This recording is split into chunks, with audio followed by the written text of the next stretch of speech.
What is up, Mumblers? Today I'll be showing you how to become a demon decimating combat god in Doom the Dark Ages. From using your shield as effectively as possible, to digging into the nuances of some of the new mechanics this game has introduced and how you can take advantage of them, whether you're new to the franchise or a veteran slayer, there's something to be learned for just about everyone here to up your combat game. Welcome to another entry in the Doom the Dark Ages Handbook.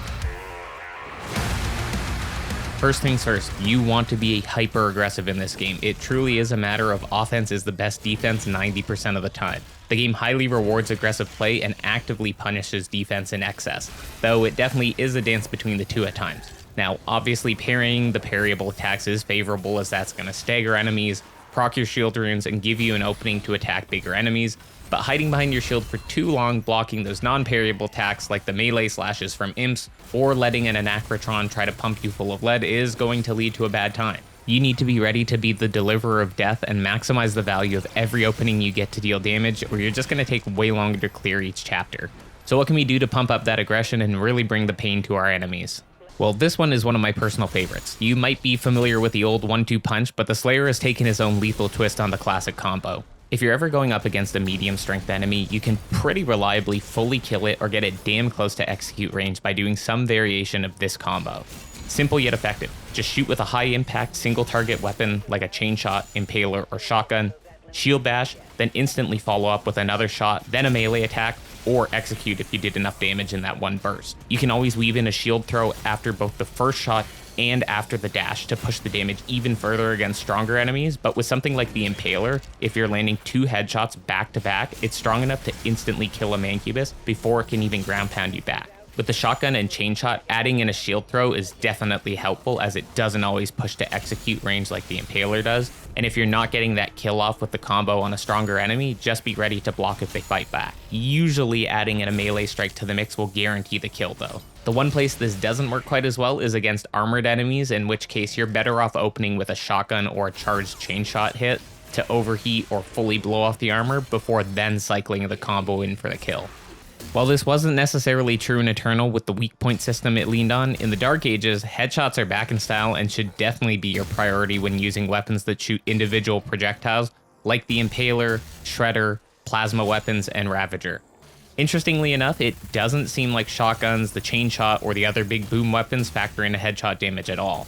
And for those weapons I mentioned that do, they have different headshot modifier ratios as well, with the Impaler seeming to have the largest scaling from headshots. Regardless, if you're using one of these weapons, aiming for the head is certainly going to dish out the most damage, so get that aim on target. For the shotguns and weapons like the Pulverizer that shoot tons of projectiles, you also do more damage based on the total projectiles from the shot that actually hit your target, which obviously makes sense, but it's hard to gauge with how few enemies have health bars to validate this. You can see in this example that the Pulverizer does peanut damage when you aim with the outside edge, but a decent amount more when you start barrel stuffing the enemies. This next one applies more so for players on Nightmare and above, as it only takes a few hits to go down, but it's useful for everyone to keep in mind generally. Given that your shield only guards you from what's directly in front of you, this means that your rear is always exposed, and putting yourself dead center in a fighting area is more or less asking for a surprise from behind, and it's definitely not going to be a good one. As stronger enemies become more plentiful in later chapters, you're going to want to tactically position yourself in places where a wall or ledge is directly behind you so that nothing can sneak up on you. Now, this will sound kind of counter to some of my points later about shield bashing into enemies to dish out damage, but generally you can bash into a stronger enemy, then quickly backpedal to an area you know to be safe, or you can actively do a quick check of your 6 to see if there's anything spawning in or pathing towards you from behind that you need to block or reposition for. Alternatively, you can be bashing towards enemies where a new safety wall will be for you to keep your back against, thus minimizing your total exposed area. Now, a lot of people might not know this, but if you've found yourself performing more interesting glory kills here and there but haven't understood how or why it's happening, then this should clear things up. It seems like when you go in for an execute while you're jumping and are midair, especially when jumping off of a higher ledge way above an enemy, and you're going towards the front side of their body, you're much more likely to trigger a unique glory kill. This will also work when you shield dash to execute an enemy, assuming you're approaching from a height at the front as well. So if you want to dominate in style, then give that a whirl. While being smacked by a demon typically shouldn't be on the top of your list of things to do, I think it's also completely valid at anything below Nightmare difficulty to be willing to eat a hit in exchange for taking an enemy down faster. At these difficulties, the game is honestly pretty forgiving with how much damage you can take, and if you watch my last video about the last stand mechanic that lets you hover around 5 HP for a few seconds, you can really start to abuse this and go balls to the wall against a lot of enemies if you're confident that you'll be able to take them down so that they either drop you armor or fill your HP back up when you kill them.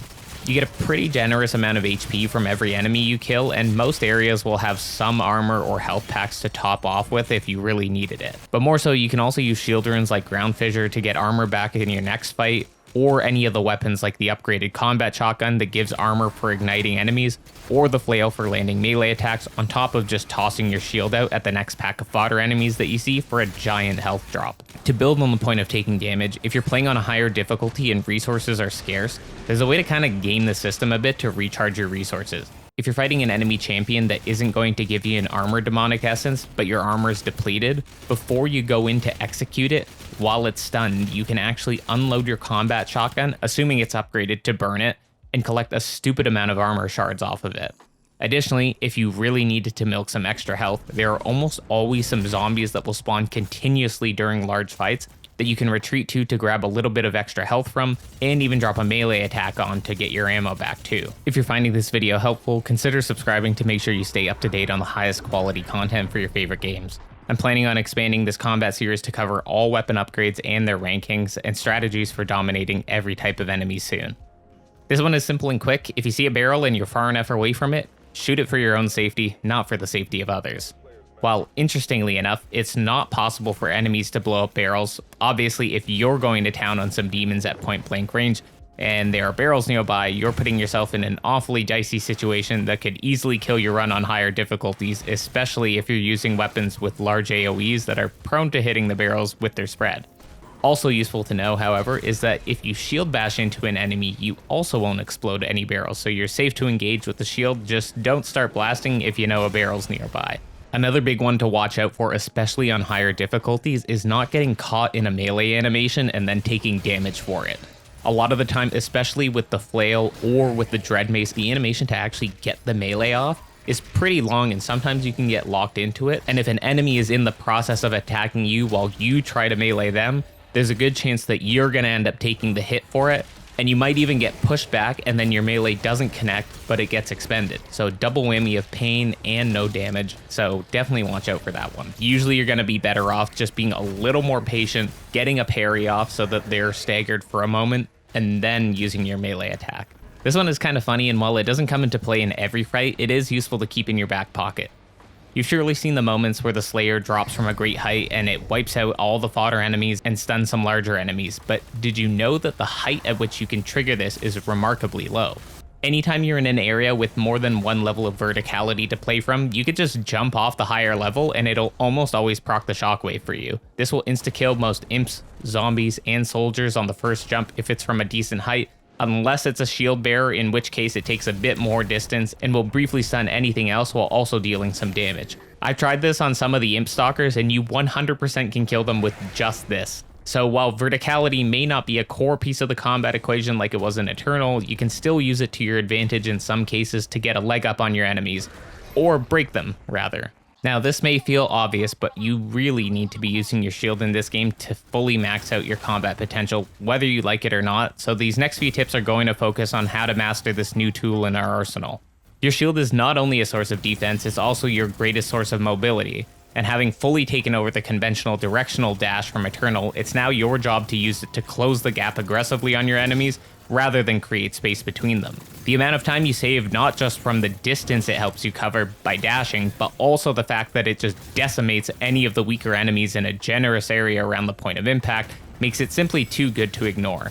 Watch this comparison of standard fighting to clear versus bashing and dashing to gap close mixed in. It's staggering just how much better and faster it is. One of the best use cases is for executing more powerful enemies. I imagine out of habit, a lot of people will spam their melee button when they see an enemy that's executable, as the default purple will likely trigger that muscle memory to melee, but if an enemy is even just a little too far, you're going to melee thin air. Instead, you can simply shield bash them from just about any distance and it'll proc the execute. Alright, so we've talked about closing the gap with your shield, but using it as a form of crowd control is equally important, particularly as more threatening enemies enter the battlefield. Use and abuse your shield saw by sticking it into powerful enemies wherever possible. You'll often find yourself wanting to spam parry in a hairy situation, but if you can lock down the biggest threat on the board, you're less likely to need to block at all, and you can just start decimating your stunned foe or fully clear out the grunt enemies while the main threat is incapacitated. I recommend going for the biggest guys on the battlefield personally and ignoring the fodder as soon as they've been thinned out to a manageable amount, because typically if you kill either the leader or strongest enemies in the area, all the imps, zombies, and soldiers will retreat and evaporate into thin air, so it's usually pointless to kill them unless it's to drop the meter for being able to damage a champion. Just be mindful when shield stunning to not instinctively pull your shield back right after you've thrown it, unless you legitimately need to block something that you couldn't just strafe out of. The same goes for shield dashing, as that's going to pull your shield back too and give that previously stunned enemy an opportunity to punish you. The shield upgrade for longer shield saw duration is very nice, and it allows you to hold enemies for a full 5 seconds instead of just 2. While this is useful on any enemy vulnerable to the shield saw stun, I'd say it's particularly useful against Arachnatrons so that they can't minigun you to death, and Revenants so that they can't keep flying around avoiding your fire. Another thing worth mentioning with regards to your shield is that holding your shield up for prolonged periods of time will not let it recharge. This includes pulling it up, then dropping it, and sort of spam blocking over and over to try and game the parrying system against tougher enemies. If you're finding yourself having your shield posture break too often, you probably need to consider being a little more disciplined with how often you're pulling your shield up to block, and you could instead transition to more offensive moves more frequently as well. I say this because as long as your shield is not in the guard position, it will start to trigger the recharge for your posture meter after a couple of seconds. This includes when you've thrown your shield or have it stuck spinning in an enemy, so use this to your advantage if you've drained a lot of its charge already. That being said, it can be worth keeping your shield held up right as you walk into a new area in case you get ambushed, as there's no penalty to your movement by holding it up while it's fully charged. And you can also keep a weapon like the chain shot pre-charged while your shield is up too. Alright, so you're given a brief tutorial on these guys in Chapter 5, but it's worth talking about how to effectively subdue enforcers. If you ever see an enemy with a blue banner, you want to focus them immediately. Not only do they make all enemies that are going blue significantly tankier, but by killing the enforcer, you'll cause them to either despawn completely or weaken back to their normal strength. Similarly, if you see blue enemies but no enforcer, there's a good chance that they're further along the main path, and you can actually just beeline it past the blue boys to find the enforcer and take them down first. If you don't do this, you'll be stuck killing not only tankier enemies, but the enforcer will send in fresh reinforcements until you've wiped them out. This is obviously easier said than done on higher difficulties, but if you can find your way to the enforcer faster, it means less fighting overall. So you weigh the odds. I'll keep this one shorter as I'll cover this in more depth in my next video that covers weapon types and upgrades more specifically, but in general, just be cognizant of the right weapon for the job when you can. This isn't a hard set rule by any means. Like, I used the Impaler for 80% of my second playthrough and it dumpstered just about everything, but there were certainly better options for specific situations. It is helpful to be using the Chain Shot and Super Shotgun against armored enemies, especially Arachnatrons, the Plasma Cycler against energy shields, though I just shield throw and get the same effect, and I'd argue the Impaler against enemies with distinct and easy to hit heads like Mancubi and Revenants to deal massive single target damage. Personally, I think the rocket launcher is pretty bad in almost all situations, but the grenade launcher, it's kinda okay in others. And that's all I have to share today. There's a lot more that I'm planning to cover in future videos, so make sure to subscribe if that's something you're interested in. I'll also be covering Elden Ring Night Reign soon too. Things are making it to the end. If you missed my last tips and tricks video, you can watch that here. I'll see you in the next one. Peace. Rip and tear until it is done.